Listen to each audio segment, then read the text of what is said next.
Moi, je suis un petit peu tanné, comme député de Rosemont, de parler juste des problèmes de Maisonneuve-Rosemont. J'aimerais ça, à un moment donné, qu'on parle de quelque chose qu'on va construire puis qui va faire la fierté de l'Est de Montréal. Le député solidaire Vincent Marissal est loin d'être surpris devant l'explosion des coûts d'entretien de l'hôpital Maisonneuve-Rosemont. Je suis surtout inquiet parce que moi, je pense qu'on va se reparler l'an prochain ou dans 2 ans ou dans 3 ans, puis les coûts de rénovation et d'entretien, de maintien vont continuer d'augmenter. La facture annuelle des travaux d'entretien d'HMR est passée de 7,8 millions de dollars en 2020 à 11,4 millions en 2025, une augmentation de 46 en 5 ans. C'est pas un secret pour personne, là, cet hôpital-là, il est foutu. Ça tient de la broche à l'extérieur, mais à l'intérieur aussi. Sur le choc aussi de voir les montants, puis surtout l'augmentation, puis on parle de dizaines de millions par année, puis c'est important de le souligner dans un bâtiment qui est appelé à être détruit. Certaines rénovations ont été particulièrement onéreuses, comme le remplacement de systèmes de traitement de l'air, la mise à niveau de la laverie ou des salles mécaniques. Des mises aux normes également, entre autres l'unité de néonatologie. C'est de maintenir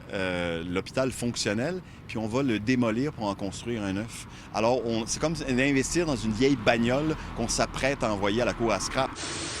Au printemps dernier, le gouvernement a débloqué 85 millions pour lancer la phase 1 du nouvel hôpital, la construction d'un stationnement.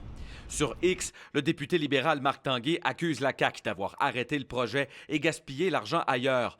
Le nouvel HMR aurait pu accueillir ces nouveaux patients dès cette année, dit-il. C'est toujours possible qu'il arrive peut-être un événement plus majeur dans le futur si on continue à le retarder, si ce n'est pas accéléré, qui pourrait nuire à l'offre de service. C'est le coût du laxisme et puis du manque de sens de priorité du gouvernement actuel.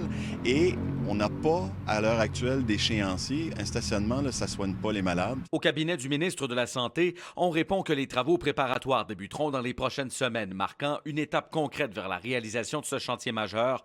Parallèlement, nous continuons d'investir dans le maintien d'actifs afin de garantir un environnement sécuritaire, tant pour les employés que pour les patients.